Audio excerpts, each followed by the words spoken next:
Portugal, a small country on the edge of Europe. Yet its history is vast, spanning millennia. From ancient civilizations to a global empire, Portugal's story is one of exploration, resilience, and cultural exchange. This is a land shaped by time, its legacy etched in the annals of history. Portugal's journey began long before its existence as a nation. Early humans, the Homo heidelbergensis, roamed these lands over 400,000 years ago. Their presence marked the beginning of human activity in this corner of the Iberian Peninsula. Centuries later, waves of Celts arrived, adding their own chapters to the region's cultural tapestry. The arrival of the Roman Empire in the 2nd century BC brought significant changes. Roman legions conquered the Iberian Peninsula, incorporating it into their vast empire. Portugal, then known as Lusitania and Galicia, became an integral part of the Roman world. The Roman influence was profound. It brought language, law, and infrastructure. Roman roads crisscrossed the land, connecting distant communities. Cities flourished, adorned with grand villas, temples, and aqueducts. This Roman legacy is still visible today, a testament to Portugal's enduring connection to its past. The Islamic conquest of the Iberian Peninsula was not absolute. In the northern reaches, small Christian kingdoms held out against the Umayyad advance. Among them was the County of Portugal, a small but fiercely independent realm nestled between the Douro and Minho rivers. The County of Portugal, though nominally under the suzerainty of the Kingdom of Leon, enjoyed a significant degree of autonomy. Its rulers, descended from Vimara Peris, a nobleman of Asturian origin, gradually expanded their territory southward, reclaiming land from the Moors. In the 12th century, a pivotal figure emerged, Afonso Henriques. Ambitious and determined, Afonso sought to break free from Leonese overlordship and establish Portugal as an independent kingdom.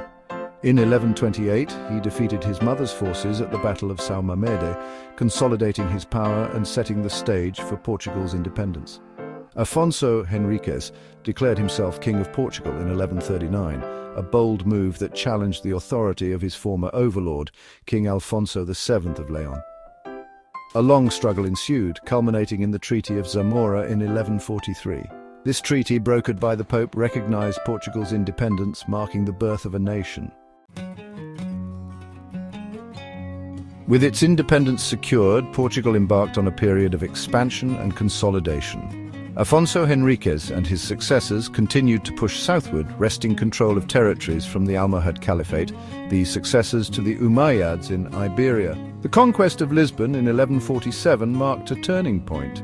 The city, strategically located on the Tagus River, became the new capital of Portugal, symbolizing the country's growing power and ambition.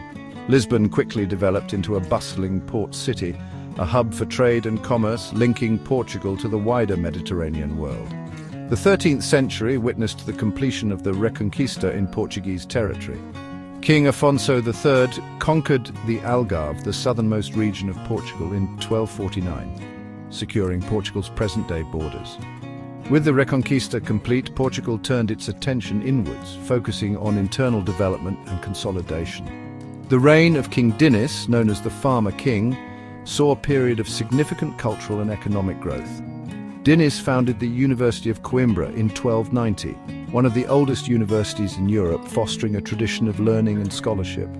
He also invested heavily in agriculture, promoting the cultivation of new crops and the development of irrigation systems.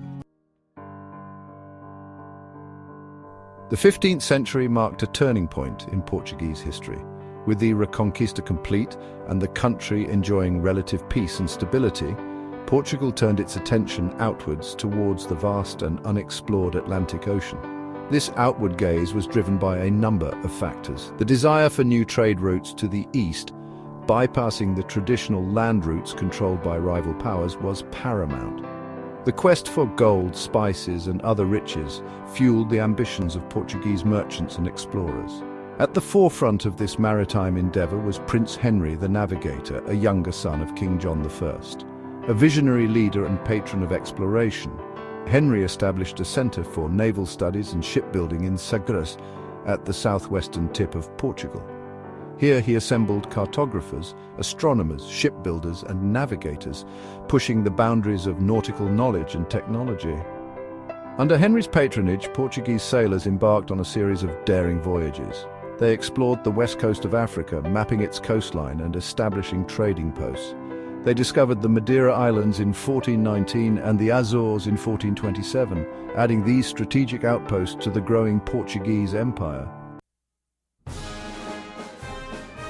The age of discoveries reached new heights in the late 15th and early 16th centuries. Portuguese explorers, equipped with advanced navigational techniques and driven by a thirst for knowledge and riches, made groundbreaking discoveries that reshaped the world. In 1488, Bartolomeu Dias rounded the Cape of Good Hope, the southern tip of Africa, proving that a sea route to the east was possible. This momentous achievement paved the way for Vasco da Gama's epic voyage to India in 1498. Da Gama's voyage to India was a watershed moment in world history. It established a direct sea route to the east, bypassing the traditional land routes controlled by the Ottoman Empire. This opened up new avenues for trade and cultural exchange, connecting Europe to Asia in unprecedented ways. Portuguese explorations continued apace. Pedro Álvares Cabral, while on a voyage to India, landed on the coast of South America in 1500, claiming Brazil for Portugal. This marked the beginning of Portuguese colonization in the Americas, shaping the destiny of what would become the largest country in South America. The 16th century witnessed the zenith of Portuguese power and influence. The country's vast empire, stretching from Brazil in the west to Macau in the east, brought immense wealth and prestige. However, this golden age was not without its challenges. The death of King Sebastian I in 1578 at the Battle of Alcácer Quibir in Morocco plunged Portugal into a dynastic crisis. Sebastian, who died without an heir, was succeeded by his granduncle, the elderly Cardinal Henry. Henry's death in 1580 led to a succession crisis, with several claimants vying for the throne. Among the claimants was Philip II of Spain, a powerful monarch who saw an opportunity to unite the Iberian Peninsula under his rule. Philip's forces invaded Portugal, defeating his rivals and securing the throne in 1580. This marked the beginning of the Iberian Union, a period of 60 years during which Portugal and Spain were ruled by a single monarch. The Iberian Union had a profound impact on Portugal. The country's foreign policy became subservient to Spanish interests, leading to conflicts with England and the Netherlands, rivals of Spain. Portugal's colonial possessions were also targeted by these rivals, leading to the loss of some territories.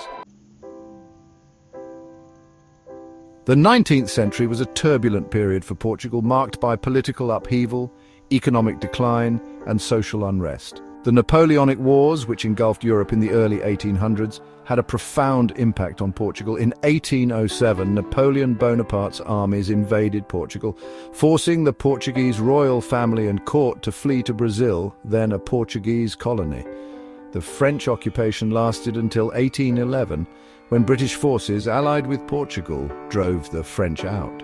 The return of King John VI to Portugal in 1821 did not bring an end to the turmoil. The country was deeply divided between liberals, who favoured a constitutional monarchy, and absolutists, who supported the traditional power of the king. This division led to a period of civil war, the Liberal Wars, which lasted from 1828 to 1834. The Liberal Wars ended with the victory of the Liberals, leading to the establishment of a constitutional monarchy in Portugal. However, political instability persisted throughout the 19th century, with frequent changes in government and a series of military coups. The 20th century brought new challenges and opportunities for Portugal. The country's economy remained underdeveloped and social inequalities persisted. The First World War, in which Portugal participated on the side of the Allies, exacerbated these problems. In 1910, a revolution overthrew the monarchy, establishing the First Portuguese Republic. However, the republic proved to be short-lived and unstable. Political turmoil, economic crisis, and social unrest continued to plague the country. In 1926, a military coup d'état led to the establishment of the Estado Novo, an authoritarian regime led by Antonio de Oliveira Salazar. Salazar's rule, which lasted until 1974, was characterized by political repression, economic stagnation, and colonial wars in Africa. The Carnation Revolution in 1974, a bloodless military coup, toppled the Estado Novo regime, ushering in a new era of democracy in Portugal. The country adopted a new constitution in 1976, guaranteeing democratic freedoms and human rights. Portugal today is a vibrant democracy and a member of the European Union. The country has undergone a remarkable transformation since the Carnation Revolution, embracing democratic values and making significant economic and social progress. Portugal joined the European Economic Community, the precursor to the European Union, in 1986. Membership in the EU has brought significant economic benefits, including access to the single market and funding for infrastructure projects. Portugal is a founding member of NATO, the OECD, and the Community of Portuguese language countries. The country plays an active role in international affairs, promoting peace, security, and development. Portugal's rich history and cultural heritage are evident in its vibrant cities, historic towns, and stunning natural landscapes.